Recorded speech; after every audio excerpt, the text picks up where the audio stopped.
And of course, whenever you think Ben has given it to you, he comes back and he gives you more. Ben, hit us with more news. Okay, yeah, so we're going to be diving into some stuff that was revealed at GAMA this week as well for Games Workshop and the future of what's happening in the worlds of Age of Sigmar and in Warhammer 40,000 as well in a little bit of time. But first off, we're diving into the Mortal Realms, and we're looking at some new stuff that was revealed for that. And that was that we're going to be seeing a new warband coming to Warhammer Underworlds, and that is Morgwaith's Blade Coven. So if you have always liked the idea of picking up the Daughters of Cain as a faction in the world of Age of Sigmar, now you have the chance to do so as part of Warhammer Underworlds. I will say, one of the cool things I like about Warhammer Underworlds as a whole, just as sort of like a concept, is that it's a really fascinating way for you to dive into the world of Age of Sigmar and kind of get a snapshot of each of the different factions before sort of deciding to dive in and pick up a larger army or something like that. I've really loved a lot of the different warbands they've done. We talked about a lot on the show, and hopefully I'll put a link down below so you can go and see some of the other ones and stuff that we featured before. But I really like a whole bunch of the sculpting that they do for these. I think they're really awesome, very narrative and very cinematic.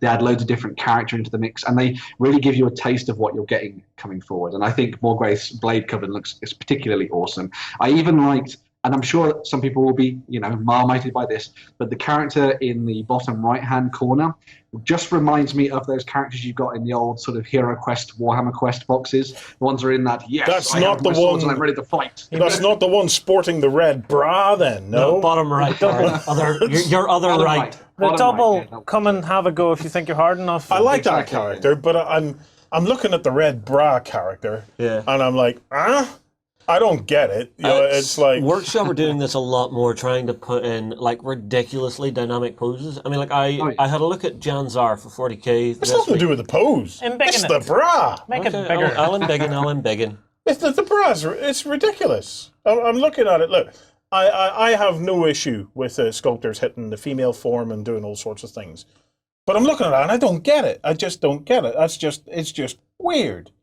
It's just really weird. It looks a bit like the Hobgoblin. Yeah, the mask. Yeah, in a bra.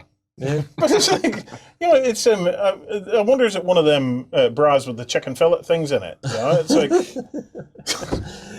well, I don't know. Here, that gives us something to comment about this week. Let's talk about the bra. So as well as the Blade Coven there, yes, for Warhammer Underworlds and that kind of thing, they also showed off a preview of what's coming for the large new army for the Forces of Order, and that is the Lumineth Realm Lords, which is a long way of saying High Elves. Yes. In the Warhammer it's a Age of Sigmar. copyrightable way of saying high elves, Ben. Yes, so of course, yes. Got to hit those important notes. Yes. So leading the way, we got to look at the Aurelian Sentinels, which are their new take on archers. So you've got those units there. So you've got that sort of set of regimented archers with their bows all to the skies, ready to fire their arrows, followed by one of their leaders as well, which is pretty cool. And then there's also the Alarith Stone Mage, which is one of the magic users of this force. And as you might have imagined, when it comes to high elves in the world of Age of Sigmar, with Teclis at the head of them as a god, they're all going to be very adept wizards and mages and sorcerers. And so that's where we're getting this kind of like Zen style look to the models here.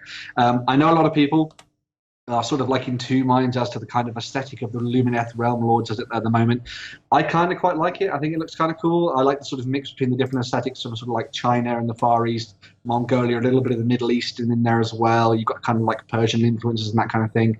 I really like what they're doing there and trying to draw on kind of the images that we used to get of sort of Cathay from Warhammer Fantasy battles back in the day as well, in some of the sort of artwork for the role-playing books too. I think they look kind of interesting. I think some of their other units are a little bit more dynamic, a little bit more interesting than these ones. But, if you're going to have a set of regimented archers, then I think that kind of fits the bill. One cool little thing that I didn't realize until I read one of the design articles as well is that if you look at all the tassels and all the sort of banner poles and everything, they're all flowing exactly the same way if you sort of line them up or look in the right direction. And that's a decision they've made specifically to kind of show the kind of unity within the Force, which I didn't really realize until you look at some of the other characters like Teclis and some of the other sort of characters they've been working on in the past as well. So basically, like they've realized that the wind blows in one direction. Well, yes, and it doesn't blow your hair up. Yeah. Here, have you noticed, bring up the bows again? Yes, I've got something I want to say about Have the you bows. noticed the way they're strung with 3 strings? Oh, yeah, per that's bow? weird. And Yes. it's not often you get bows with actually strung. Now that's an Well, important. it's strung and with the arrow on. Yeah, there. no, but that's an important point because previously they wouldn't have strung bows because it would have broken off, and now they've given us 3 to break off. Yeah, well, So here's it's- something for you. If you look even closer at this, Yes. the bows are actually designed kind of like a leaf spring.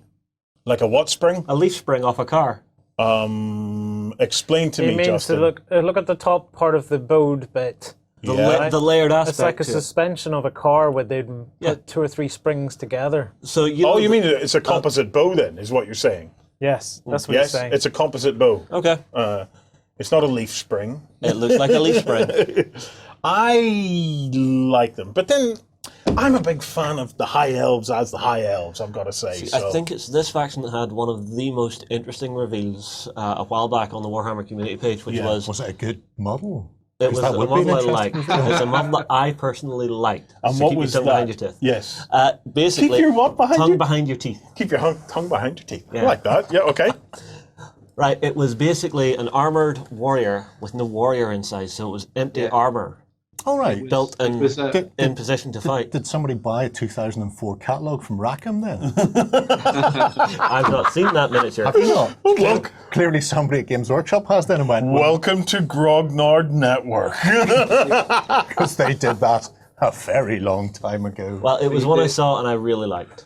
The modelling question was, I think it's the sort of reborn version of Eltharion, if you remember him from the sort of fluff in the background of Warhammer Fantasy Battles. But he's been sort of brought back as this kind of ghostly light version of a high elf by Teclis. I did actually quite like a comment that was on a Reddit thread about this, and it was like, you can bring back all of these elves, but you cannot give me back my body, Teclis, you asshole, kind of thing.